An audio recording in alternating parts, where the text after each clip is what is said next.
In 3 years, I'm either going to visit you at the graveyard or I'm going to visit you in jail, because that's what's going to happen, because that's what the stats say is going to happen to somebody like you.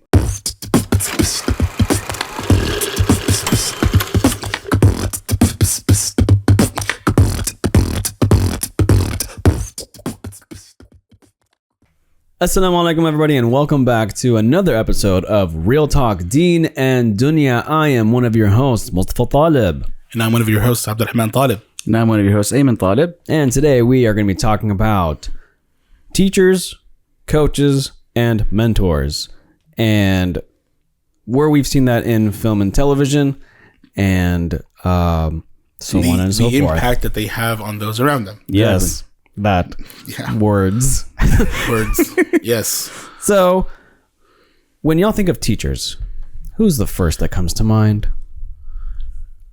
We once had a teacher. A teacher of teachers. He changed the world for the better. We can sing, I promise. We're talking about Al-Muallim, of course. The Rasul Sallallahu Alaihi Wasallam, Muhammad, peace be upon him. Al-Mustafa. Al-Mustafa. Haha. But in terms of film and television, one of the teachers that I think of is Mr. Holland's Opus, the movie. Mm-hmm. Okay. The teacher being Mr. Holland, of course. The teacher being Mr. Holland. Mm-hmm. Yes, the music man. He's a music teacher. Yeah. Yeah. My favorite one has got to be Mr. Miyagi. He's also a great teacher. Miyagi voice. It's not real. It's not Faked real. it. But he is Japanese. Sand the floor.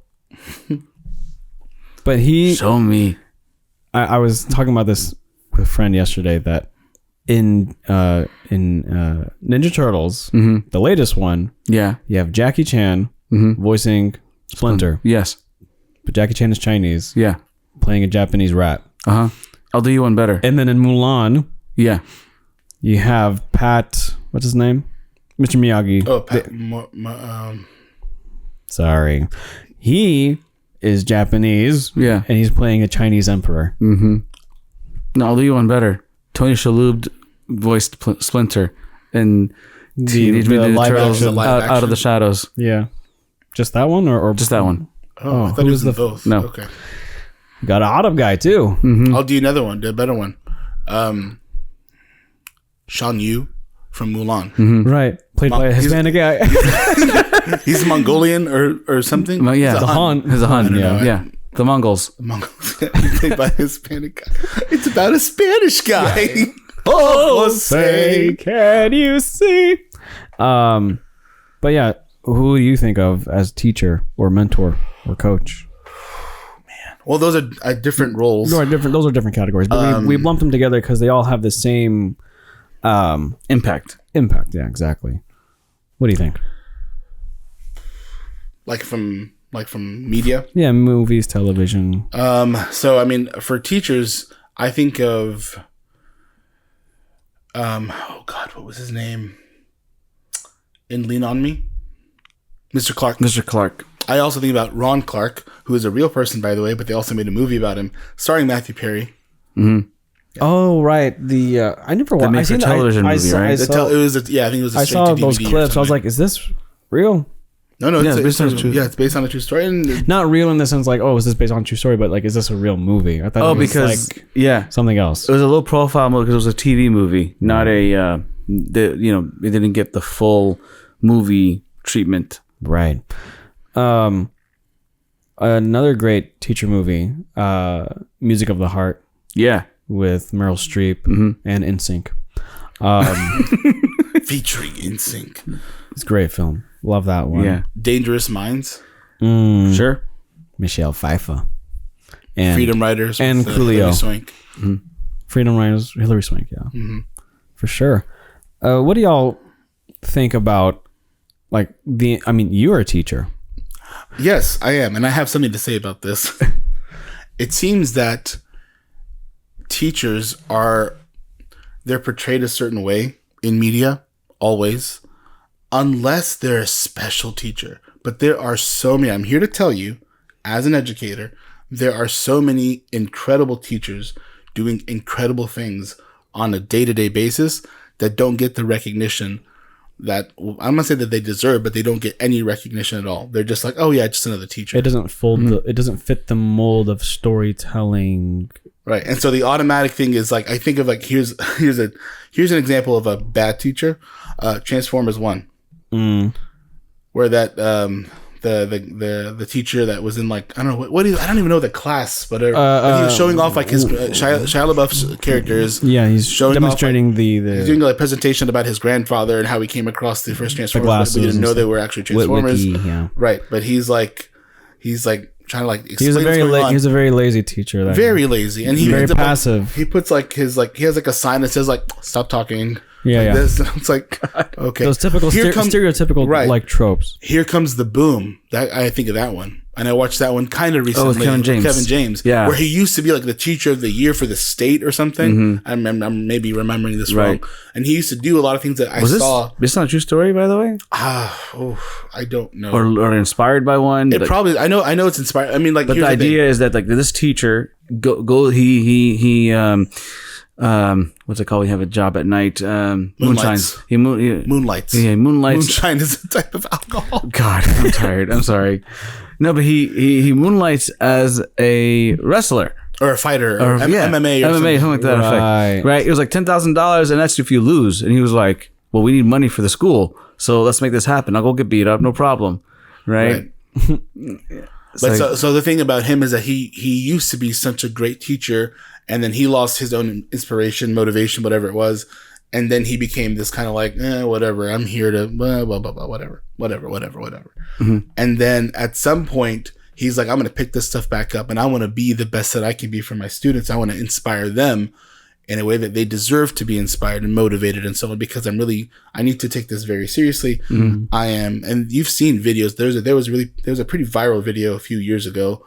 This is like way before COVID, but a few years back, of this guy kind of going off on a teacher, or maybe it was a sub. I think it was an actual teacher though, but he's like, you can't just give packets. You can't just do this. You are responsible for molding our minds. We're going to be, leaving. A student was saying this to the teacher. And then she was like kicking him out, and somebody had recorded this whole interaction. People were applauding the student for calling out the teacher on their lack of doing anything really, because it's the teacher literally just sitting there, and here's a packet and go to work. Right. Being the template, or the lazy teacher, not being so invested and involved in actually educating their students that they're supposed to be responsible for. And so going back to Here Comes the Boom, one of the things that I remember is like he was like standing on the desks and like walking around the classroom doing that.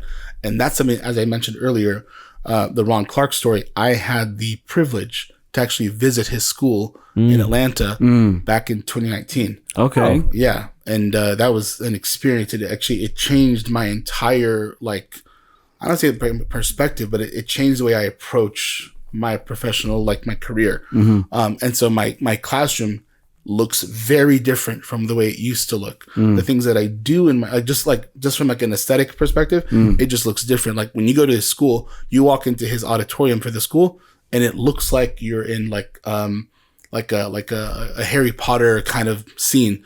There's a dragon in the corner. There's like all this spray paint, but it's like very nicely done, like not graffiti, but like it's painted a certain way. And they have like these things, and they have these houses which are based off of Harry Potter. And there's like a kind of like a tight knit like group within like the whole school. Doesn't matter what grade you're in, you're all part of this group. And the way that they handle, or the way that they go through classes, and the way that they teach, the way that they get everybody up and moving and just getting them excited about education, and they dance and they use music, they do all the things to get kids where they need to go. Because the whole point was that, like, his story was that he was getting like teacher of the year always, like all the time and whatever, and doing so great. But he was in a more affluent area where there's all these resources and support and all that stuff. And so he decides to change. He was like, I want to make sure that I'm not just like some teacher or whatever. I want to prove myself as a real good teacher. So he moves to a different state. He goes to New York, and he goes to a school that has one of the lowest performing students. I don't know if it's just the city or if it's the entire state of New York. And in that one school year, he's able to motivate them, to inspire them, to whatever you want to call it, to become individual students who ended up earning the highest grades, not just, I think, in the city, but perhaps the district or even the state. Wow. And it's because of the way that he carried himself. That's what I was trying to say earlier. The way that he carried himself through classes and showed the students and made them really invested in their own learning and stuff. And so when I went to see him, I was like, okay, I need to do something about this. So I changed the aesthetic of my classroom, but I also changed the way I do things in my classroom also. And so I give mad props, shout out to him. I have a poster of him in my classroom. He actually signed a poster for me. Wow. And so I have that in my classroom. And he said to Mr. Talib's amazing math students, find the joy in math, something like that. That's so shout incredible. out to him. Yeah. That's amazing. Great. Reminded me of another film that's in this category is Stand and Deliver. Right. So I have a thing about Stand and Deliver now. And before we get to the good stuff, you're going to start with the bad. Okay, go ahead. It's unfortunate. I'm not familiar. So Stand and Deliver, a same kind of idea. Group of students, kind of like everyone always thought they weren't going to amount to almost anything and whatever. But he basically, this teacher, oh my God, it's great. Like his first interaction, day one, he's like, "Orale, I break your neck." It's so funny, like the way he's talking to these students, like, because some of them are actual gang members from whatever. I think it takes place in Los Angeles. I think. Yeah, it's a Los Angeles high school teacher, Right. and the teacher's name is Jaime Escalante, played by Edward James Olmos. Right, and so the story is that, I mean, I don't know if you want to get into the story of it. Go ahead. I mean, the story is that one of the lowest performing schools, especially in regards to mathematics, and so he goes in and he turns it completely around, a complete 180, and like the only reason why they didn't get to the next level with regards to the standardized testing is because they all learned the same method from him. They all made the same mistakes that the system, or that the standardized testing did not match up with. I forget the what happened exactly, but that was like the only thing. But he has such an impact on those students in that high school that it turned it around. So what's your beef with the story? So I found out through a friend, because one of my friends, we actually went to the Ron Clark Academy, RCA, in Atlanta together. And now he's somebody that I look up to, and we we call them PLCs, it's a real thing within education. It's professional learning community. So we have these, we just talk, but it ends up becoming here's what I think you should do, and how are you teaching this? Which is they try to force it on us sometimes, but for us it becomes so organic, and we've been doing this now for basic on and off, not on and off, but just we've been doing it basically every year for the last 5 or 6 years now, where we just have these very fluid, very good conversations about how we should approach certain topics and what we need to do in these situations, with maybe handling certain kids a certain way, just to inspire them, to motivate them, to whatever you want to call it. But we went together, and he uses this example of the movie Stand and Deliver. He uses it to kind of inspire his own kids, because he teaches a higher level mathematics course, high school, higher than I do. And so they actually talk about the AP calculus test. That's the test that they're taking. And there was a whole thing about so many of them did so well. And so all of a sudden, the initial thing was, well, they all did well. Something is wrong. That's what I was trying to remember. You nailed it. So they were taking an AP calculus test, and none of them had ever taken a math class up to whatever, and they're all scoring very high. Yeah, let alone calculus level. They were struggling just to get to algebra 2, right? Right. And so he took them all the way there, but so many of them did so well when they initially scored them that it made them kind of go, hang on a second. Raise an eyebrow and and so there's a whole scene about this. Well. And he's like, the only reason you're doing this is look at their names. You're looking at their names and you're saying this, that, and the other. And so they try to play, like a race card kind of thing, I think, because the majority of them are Hispanic. They are. Almost all of them. Almost all of them, right? Yeah. And so, to the point that some of them didn't even speak English, by the way. Right. Yeah. And so it turns out, and this is the part that's this is the cringy part. It turns out that the reason that they did this is because, the real reason came out. Somebody had made some kind of an error in the free response part. Okay. Somebody else had looked over. No. And made the same kind of error. And you guys may not have seen this before, really, just as, you're a parent, but your kids are very young. Mm-hmm. You might have seen this, maybe. I'm not sure if you've heard a story like this before, but I see it a lot. I have seen this before. And it's that if somebody, let's say, lends their homework to somebody else for them to kind of understand the material better. I'll put all this in quotes. And there's a stray mark here or there. Well, all of a sudden that stray mark gets copied to another kid, on another person, and another one. And let's say somebody had a fraction or something, but the fraction was written a certain way. Okay. All of a sudden it was written the same way over and over and over again. So the entire legacy got tainted because of that one kid. So here's the thing. So that's why they disqualified their scores or whatever, and they said you'll retest. And when they retested, they actually ended up. Here's the happy ending. The silver lining is that when they retested, most of them got about the same score, or roughly the same score, or something like that. So they still learned a great deal. There was still so much growth. They still got this inspiration. They had this amazing teacher and all that stuff. And that's the silver lining. So the silver lining is, yes, they still did come out on top. They were still like, they triumphed and all that stuff. It says that there's a little taint in the story, and they they maybe got rid of that for whatever reason. Well, no, they mentioned that it was like because they all had the same similar errors. That's why it was not. That's why it was flagged. And so definitely. So the thing is like, and so my friend that was telling me about all this, he's an AP reader, is what they're called. Okay. And that all that means is that he's a grader. So like he spends a few hours, like there's like a week and a half or so where he's grading from like 6 a.m. to like 7 or 8 at night, just nonstop. The same question, just grade. And when they see something, if they have a batch of things and anything that looks weird, they have to flag it. And it's because of this stuff. So anyway, that's all there is with that. Interesting. So Mr. Holland's opus, like he's like had this 30-year career in doing a job that he initially didn't even want to do, but then he wanted teaching music, by the way. Yeah, teaching music. And in the beginning, like he was just like, I don't want to do this. I'm just passing the time, make some money while I am writing my big opus, my big composition. And, and his principal actually tells him, the students are looking to you as a compass. And right now you're stuck, and then that from that conversation on forward, he had like real impact. It shows you like different stories throughout his career until it culminated when he's 60 years old, and his program, the music program, the theater program, the arts programs, they all get cut at the high school. And so he's forced into retirement. And on his way out of the building, he gets 30 years of students all filling the auditorium. They fill the auditorium. And they're like, play your opus. In this pep rally kind of thing. Yeah.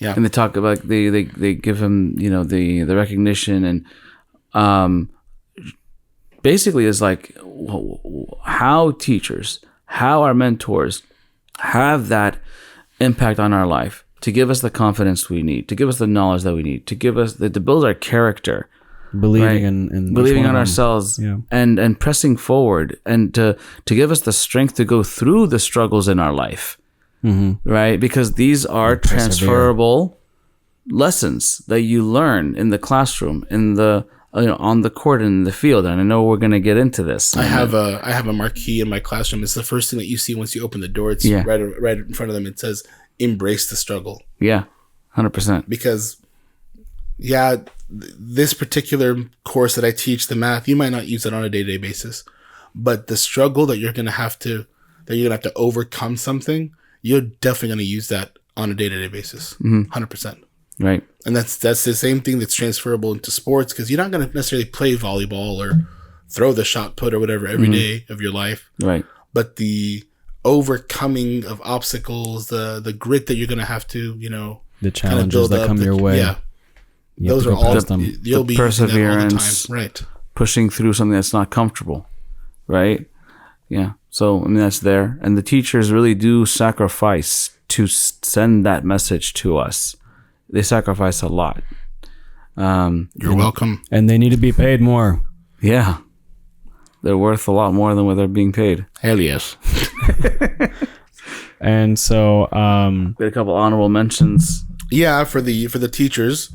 The teaching roles, I think about like the movies, we already kind of mentioned them, but Dangerous Minds and Freedom Riders. Yeah. Honorable mentions because they had they had a good impact on their classrooms and stuff, but there is this kind of like hint or glaze of like we call it like the white savior kind of thing. Right. White savior complex. Yeah. I mean, that's there. And it's... And not to take away from what they did, though. But it is usually like this. Like, at least, like, I think about, like, in what's it called? Oh, gosh, what is the movie that we just talked about with the AP scores? Stand and Deliver. With Stand and Deliver, like, he was one of them. Like, he himself Brown. He himself was Latino. Was Latino, and the majority of his students were Latino. Like, it just... It's not like he's like this I'm gonna come and save everybody. Like, yeah, and it's like that whole narrative of we can take care of us, right? So this is so Stand and Deliver has that, right? Whereas films like Dangerous Minds, Freedom Writers, even the Wrong Clock Story, even right, a little bit, but I will say that yeah. Okay. I would. I'm just like maybe on the outside it looks a certain way. Sure, the optics don't look good, right? Yeah, maybe. But it is like it because the paradigm of we are supposed to take care of us. So this is where the white savior complex comes from, right? And also, and I mean, it's very deep, by the way. It is racially embedded.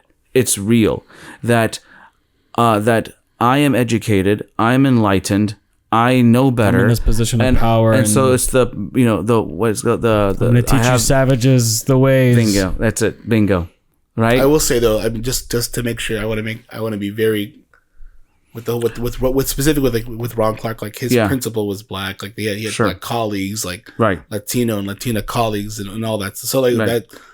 It can be mistaken to be a white savior, but it's not. But it's not. I mean, having been there myself and meeting the staff, not just the teachers, but the staff themselves, it's not like that at all. Right. So not in that instance, but we do see it in Hollywood over and over. Oh, absolutely. Yeah. Like, there's no way for you to get yourself out of this situation unless this guy comes. Dun, dun, dun. I'm here. Coaches. Let's talk about coaches. This is gonna be fun. A lot of great movies relating to sports and being a mentor to their athletes. We have probably one of the greatest football movies that broke the ice. Yes. Which was Remember the Titans with Denzel Washington. Yes. Then we have Coach Carter, and another one that we want to talk about is Hardball. But starting with Remember the Titans. What and how is it so great? Why is it so great? Because we need a water break. What did you say? Oh, yeah. I said we need a water break. A water break. Water is for cowards. Water makes you weak. Water is for washing blood off that uniform, and you don't get no blood on my uniform. Boy, you must be outside your mind. We are going to do up downs until Blue is no longer tired and thirsty. And then in the middle of all that, Coach, beep, there's a fine line between tough and crazy, and you're flirting with it. Beep. But such a powerful impact. Yeah. And represent, like, it was a race issue, right? But then also brotherhood being developed, and then also just having that leader taking his troops.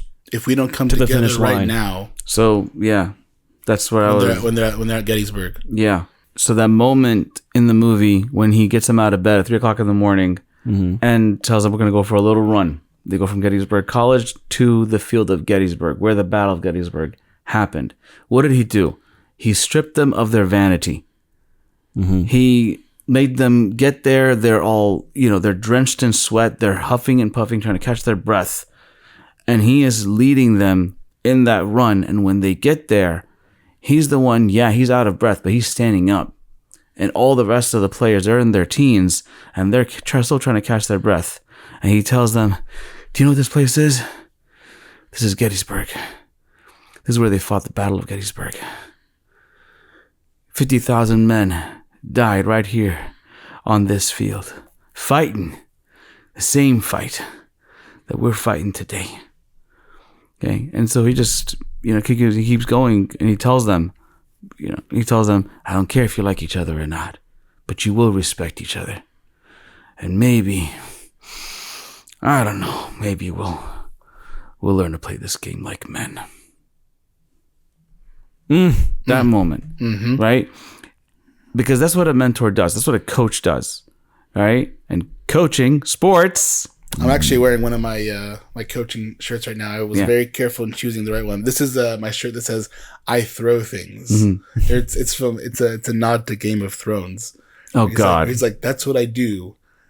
I drink and I know things. And I know things. So I throw things, and then it's we don't have finish lines because the throwers in track and field, they don't. It's just how far can you throw, how far can you, and then how far can you jump for those, and then it's hashtag swole gang. Shout out to my swole gang, my athletes. There you go. Going on to quickly, So- Coach Carter. But hold on. So sports, we're talking about. So sports is a microcosm of life. Coach Purcell, man. Yeah. Okay. We both took his class separately at UNT. Yeah, during in undergrad. So I'll make the argument: there is no such thing as a sports movie. They're all life movies. Okay. Under the guise. It's just the setting is The symbolism the is game, great. right? The symbology. Symbolism. Oh, symbolism. Okay. What's the symbolism? What's the symbology there? So, it's life. You have a struggle, and you come together, and you put your resources and efforts together in that struggle to achieve victory, right? So this is what we learn. This is what sports teaches us. This is what sports teaches us, and coaches are using the platform of sports to teach us about life. And these are transferable skills 100%. Right. Coach Carter Aha. talks about winning and what does it mean if you can win on the court. Winning on and off the court. Winning off the court is More important. Yeah, He emphasized that. Yeah. And he talks about if you will give your best effort and you will do this and you all that stuff. He goes, by the time that score, the scoreboard or the clock reaches 0, regardless of the score on the clock or on the board, you will be winners. I guarantee it. Winners at life. Yeah, because it's all about for him. It was all about like getting this group of athletes from a high school that was graduating 50% of its students. Jeez. Yikes! Yeah. Only 6% were going to college, where 33% of all young adolescent African American males from the ages of 18 to 24 were in prison. So he even says at one point, he goes, look to your right and look to your left. One of you three is going to be in jail. Yeah. It's the pipeline from the school to prison. We talk about this, and we need to know what's going on there. And the question that he asks himself a lot, he asks this a bunch of times to his team is, what is your deepest fear? What is your deepest fear? What is your deepest fear? And so at one point when he basically is like, he has to step out of his coaching position because there's a lockout and the whole thing. You should definitely watch this movie. But he's all about, I need to send them a positive message about taking care of their academics. They are student athletes. And we talk about this as coaches, like on our own campus. You are student athletes. That means you take care of your studies before you come to practice and all that stuff. But anyway, he's like, I'm trying to teach you the skills that are going to help you be successful in life. And it's not about dribbling the ball or shooting the thing and the layup. It's not about that. It's about working as a team. It's about the grit, the perseverance, the all the things that you would see. Again, sports is a microcosm of real life. And so near the end, one of the more troubled teenagers or one of the more troubled students answers the question. And he says, our deepest fear is not that we are inadequate. Our deepest fear is that we are powerful beyond measure. It is our light, not our darkness, that most frightens us. Your playing small does not serve the world. There is nothing enlightened about shrinking so that other people won't feel insecure about you. We are all meant to shine as children do. It's not just in some of us, it's in everyone. And as we let our own light shine, we unconsciously give other people permission to do the same. As we are liberated from our own fear, our presence automatically liberates others. That's actually an excerpt from a book. And at the end of it, he said, sir, I just want to say thank you. You saved my life. Ta-da. Powerful stuff, man. Yeah. At the end of their run at the championship, he says that Coach Carter's talking to his athletes. He says that you've achieved something that some people spend their whole lives trying to find, the ever elusive victory within. And gentlemen, I'm so proud of you. I came to coach basketball players and you became students. I came to teach boys and you became men. For that, I thank you. There you go. Wow. I'm just taken aback. It's so good. Very good. Another example that we have is Hardball with Keanu Reeves. I am Keanu. Oh, I'm Keanu. Dracula. Fantastic film. I think it came out right after The Matrix, so I don't know. G-Baby. Yeah, G-Baby. So good. When he speaks at his funeral.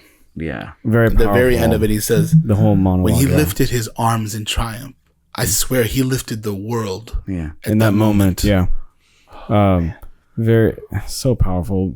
There's so much to talk about. We're running out of time though. They're at the end of it, at the end of the near the end of the movie, it's like their last game. And it's like, it's the championship game. And we don't know if they won or lost. No, we don't know if they're we going to do. play because they're one player short. They one player short yeah. And it's G-Baby's brother. Who comes back and he's like, and I'm here to play for G-Baby and all that stuff. But he has a conversation with his athletes and he says, I want you to take a good look at yourselves and feel proud. We made it here. We're here. What I've learned from you is that really one of the most important things in life is showing up. And I'm blown away by your ability to show up through everything that's gone on. The league never wanted you to play this game, but you showed up. Mm-hmm. And that is sometimes, and as you said it, it's the most important part of life, is just showing up. Being there for yourself, being there for others. It's all critical and crucial in someone's development, especially. And if you're in that position of mentoring somebody, that's a responsibility on you, but then also take the onus and be responsible and take it seriously. Yeah. Because you have to instill in them this idea of wanting to be better, not just for themselves, but for everyone else around them. Mm-hmm. To lift yourself out of if you're in a situation, lift yourself out of that situation. If you're in this darkness or whatever, to lift yourself out of that. And so because of that, I'll also do an honorable mention here, Gridiron Gang, where he's over the Rock, Dwayne Johnson, Al Hajar. He Sakhra. Yes. He's a coach, a football coach for I haven't watched it, to be honest with you. Oh, okay. I know, right? Okay. I can just make up anything. It's a story when he goes to the desert and finds that's The Mummy Returns. I don't know. I was making up something. No, I was gonna say that it's what is it called when they go to juvenile Juvie? It's just juvie. Okay, Yeah. So that's what it is. It's they're students, but they've all been sent to juvie because of whatever. Like, and these are some of them like possession of a weapon, But he's like, I'm going to teach them the way that I got taught about life and all that stuff. And it's through sports. And then that reminds me of that thing that I showed you not that long ago. And I showed both of you guys that clip about this guy. He's talking about there's a consequence that you have to pay right now because of what you did. And I'm telling you, if you walk away from right now, here's what's going to happen. In 3 years, I'm either going to visit you at the graveyard or I'm going to visit you in jail, because that's what's going to happen, because that's what the stats say is going to happen to somebody like you. Mm-hmm. If you will just come back and be part of this team, I pray for you every night. Mm-hmm. And I care about you. And this is what I think, this is why so many people connect with their old coaches and some of their old teachers. It's because they have a place in their heart for them. And they're like, I want what's best for you. And I'm trying to bring you into the best possible version of yourself.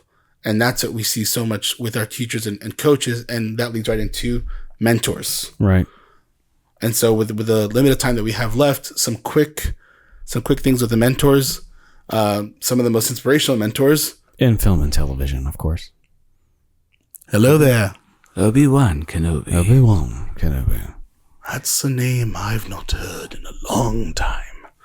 Yeah. And then his mentor, Force Yoda. not make one great. No, not him. I was gonna go with Qui-Gon. Qui-Gon. Qui-Gon. Qui-Gon.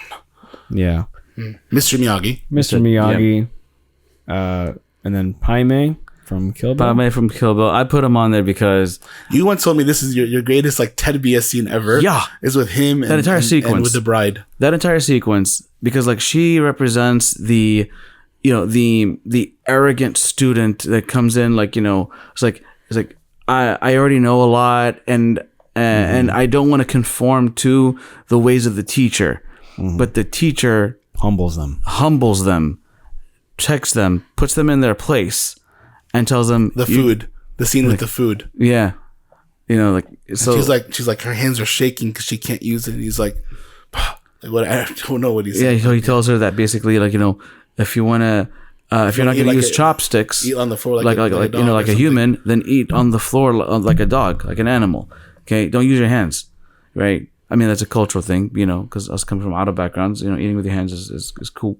So, but the idea is that the arrogant student needs to learn humility, and we say be coachable. yeah, As in, be ready to take my feedback, because again, it's about you're not perfect. You're gonna get better, Right. And I'm here to make you better. I care about you getting better. right, and it's not just about I'm not trying to nitpick. Yeah. This is me doing a fundamental thing that's going to help you be better. That's going to help us be better. Right. That's going to carry success. It's not going to be on the court. It's going to start there, but it's going to transfer off the court, outside the classroom, and so on. Right. And it's like in those situations where you see that humility is conquered by the sheer talent that the teacher, that the master has, that the mentor has over the student. And when it's demonstrated, the student is like, oh, I got it. Okay, I'll be quiet. I'll shut up. I'll listen. Right.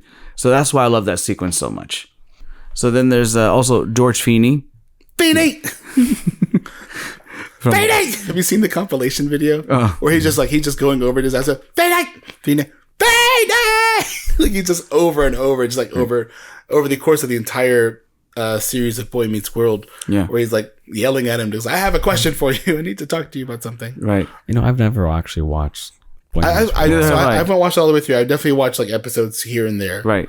Me too. Wasn't that fond of it. In the last scene, in the series finale, when the students are saying goodbye to Mr. Feeney, he was trying to keep a professional relationship with him. He's the teacher, they're the students, and they are heartbroken. They're in tears saying goodbye to him, right? Because of the impact. Was he like retiring? Or No, they were graduating. Graduating. Okay. Right? And he was, one of them was like, "Tell us you love us." He was like, "I will do no such thing." He was like very formal about it.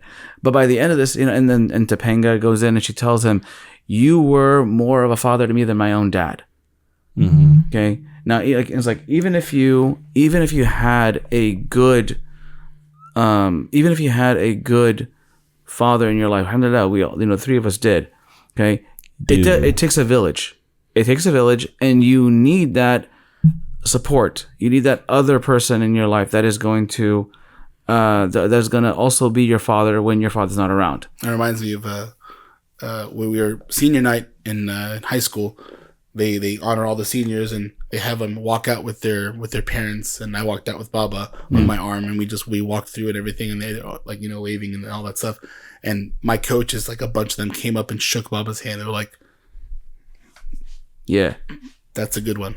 He's a good one, and we like him a lot, and we know that it doesn't come easy to raise a child and all that stuff. So we just want to say that we appreciate you, and we appreciate everything that you do for your son." Right. For sure. And finally, the one last example that I had written down, and it's kind of like lost in the episodes of Home Improvement because 8 seasons long. Right, it was like one episode where Tim Allen's character brings in his old shop teacher, who was his own mentor growing up, and in the film, in the show, he's by profession now. He went from being a tool salesman to having his own show, doing projects on, professionally. He's doing on TV. And of course, the whole joke is that he's the butt end of a joke. He's he's constantly making mistakes, and it's funny and whatever. But that curiosity, right? That drive, that wanting to use tools with his hands. And when he was in shop class as a kid in this episode of the show, like when he has him over for dinner, his mentor, his name is Mr. Art Leonard, telling a story how the entire school, the entire community got together and told him, you need to drop the student from your class. It's way too dangerous, way too unstable, whatever. It's okay. And he said that I heard their complaints. I told him to shove it because there's a spark in this kid and he's going to go places. And he's saying this in front of his wife, in the house, being successful in his career. Doing what he's doing because of what he learned from his mentor. Mm-hmm. His mentor stood up for him. His mentor cared. And that's what we all want, is just somebody to care. Yeah. That's all we want, man. All right, so before we wrap up, lightning round of teachers and coaches in our lives. Oh, okay. I didn't come prepared for this. It's okay. That's why it's a lightning round. It's just like quick. All right. Shout out to Coach Malcolm. Coach Malcolm. Yes, Dude. sir. Dude. Yes, sir. No, sir. He's talked about this. No, sir. He talks. Okay, sir. Stop. Because he also said, what you see here, what you say here, let it stay here when you leave here. And that's a story that happened inside class. So we're not going to talk about it. Coach. Okay. I didn't have Coach Malcolm. I thought you did. Oh. I just knew him. We have more of a relationship on Facebook now than ever, but than anything in real life. He actually, he recently, I tagged him in a post like 2 years ago because of something with my volleyball team. Mm-hmm. And one of his biggest things, I had him as a teacher, but also had him as a coach. Mm-hmm. And he was like, one of the biggest things was play the next play. Whatever happened, you just play the next play. Mm-hmm. And so then I tagged him in that post and he's like, man, this means so much to me, 20 some odd years later and all this stuff. Then the other day was like the anniversary of it. He shared it and I was like, coach. Mm-hmm. My man. Yes. Yeah. So, as far as like coaches or teachers. Yeah. Just go. Coach T, Coach Tom Gibbons. Oh, I was like, Coach T. Or as the rest of the world may know him, the Reverend Tom Gibbons. Oh, for lightning bolts. Yep. My old soccer coach. The only time I went to a Burns game. Yeah. Same. There you go. I only went to that story. Yeah. So he had a very good impact on me and my teammates. I mean, very, positive. Always very positive. I mean, different religions, but he is a man of God. He's trying to be. Mm-hmm. And he brought that goodness to the field, always pushed us to do better, right? And looking back on it, he let go of a lot of things that a person of the cloth you'd think would not, would nitpick on. He knew with young men, you have to cut a lot of slack to get to the bigger picture, mm-hmm. right? And so he was, it was a very influential in that regard. Yeah. Nice. And yours? Oh, I hope we'll get our second round. But Okay. Coach Gill, who I actually saw like my first year of coaching ever, I saw him from afar, and I was like, "Is that Coach Gill?" He came out to me, he goes, "Talib," and I was like, "Oh my God, yes, that's me." And so all of a sudden, you were a high schooler all over again. And so we took a picture, and then he saw my athletes. He was like, "Hey, did he ever tell you the part where the story of when he got carried off the stretcher and was like, I'm gonna be okay?" And I was like, "Coach," and so he still had that effect on He's still like, but it was kind of cool. He's like, "You're a coach," and I was like, "Yeah, I'm a coach and a teacher." And Where was like, this? I saw him at the district track meet. He was coaching at a school in Arlington. Oh wow! Okay. Yeah. Wow. Okay. And he just retired. So I mean, I knew him as Coach Gill, but I didn't have him as a coach. It's a great time to be around. He was my IPC teacher. Yep, IPC. Or for adults, that is. I never said IPC in front of adults. I always said integrated physics and chemistry. And they were like, "Oh, that's very interesting." Yes. Another teacher mentor. Band stuff. Oh, Mrs. Alice. Miss Alice. Hey, guy. The goat boy. Miss Alice, we both had her at different times. I was always in your shadow when it came to band because everybody knew you. Yes. And then I followed through and then like, you're his little brother, aren't you? Yeah. Okay. And then when I say I'm your brother, oh, I see it now. What does that mean? But yeah, Miss Alice, she was awesome. I had her in junior high, and did I have her in high school? I had her when I was a freshman, but that was before the freshmen moved up to the high school. We were still part of the junior high. Mm-hmm. Right. She was awesome. Yeah. And Mr. Straka. Mr. Straka, yes. Right. I had Mrs. Curtis, Miss K, and also I have to mention Mrs. Seiss. So Mrs. Seiss actually was my violinist teacher or orchestra teacher in 6th grade. She was the one who taught me how to play initially. And then, we went on to junior high, and then she made her way to our high school where I had Mrs. K. Wow. And so it was Mrs. K was the lead, and Mrs. Seiss was her assistant. Wow. So it kind of came full circle that way. It was awesome. A teacher for me, Miss Hannah. Who that? She is my pre-cal, then my calculus teacher in high school. Okay. Influential in that you teach mathematics. I teach mathematics now. Mm-hmm. Yeah. Miss Cook. Geometry. Dude. Geometry. She was great. Yeah. She was a great teacher. No, that was Mrs. Cooper. You know what line she always used to say that I use Off today? with your head. No. It was like, that's not a threat. That's a promise. Oh. I still use that. No, but did you have Mrs. Cooper? Yes. English teacher. I loved her. Oh my god. Just like everything was just like, I can't believe this.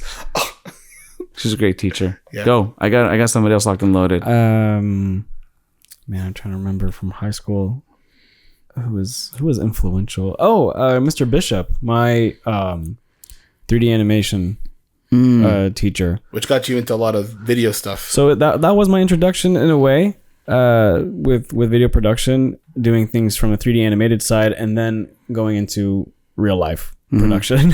So okay. Yeah, Mr. Jeff Bishop's was awesome. Oh, how many rounds are we doing? Like, I think maybe one more because we really okay. gotta wrap it up. Cool. All right. So then I'm gonna say Mr. Scott Spalding. He was the MSA sponsor. He was yeah. So but he was also the. So he was broadcast? the teacher. Yeah, he was the teacher that he ran the school broadcasting system of the school, and I'm gonna say this out loud now. I'm almost certain that he was on my flight home from Minneapolis earlier this year, but I'm not 100% sure. It even got to the point where we were walking next to each other in the airport, and I was like, is it really him? Did y'all make eye contact? I don't know if we did, but I definitely saw it, and I was like, is that really him? So, Mr. Smalley, if you happen to see this, and if that was you, I'm so sorry, man. But I loved you in high school. I got one more for next round. I got two, and I think just for the brevity, we gotta wrap this up. But I think of Mr. Ayers, who was a physics teacher. I had him junior year, and then I had him again for calculus-based physics senior year. And I think of Mr. Owens, who was my band director for 2 years, and also jazz band director, which I wasn't officially I wasn't officially on this class, but I had early release, and they met during the last period of the day, and I was like, because you had to try out for the jazz band, and they didn't have a saxophonist, and I was like, okay, he's like, yes, if you don't, I would love for you to play it. And I was like, let's do it. Man, who else? There's a lot to name. There's a lot to name. I'll just pass. Okay. All my teachers were awesome. I'm going to give my last one to Ms. MacGyver, 5th grade. Yes, Ms. MacGyver. Who you saw recently. I saw her last year. Yeah. She was old. Very old. She was old when we had her. In 5th grade, she was old, and that was a long time ago. Wow. She was like in her 80s when I saw her last year. Yeah. Mrs. Mathis. She's my English teacher. English 1 in junior high. And I'll never forget her class. It's because of her that I watch and read the arts the way that I do. She's the one who taught me to think analytically in when looking at arts. Well, that is fantastic. I hope y'all enjoyed this episode of Real Talk Deen and Dunya. Make sure y'all give this video a thumbs up and don't forget to subscribe. Make sure you hit that post notification down below. And we appreciate all the views that we get, but we would also like to appreciate the subscription. So make sure you hit that that subscribe button down below. I am one of your hosts, Mustafa Talib. And I'm one of your hosts, Abdurrahman Talib. And I'm one of your hosts, Ayman Talib. And we'll see you guys in the next one. Assalamu alaikum.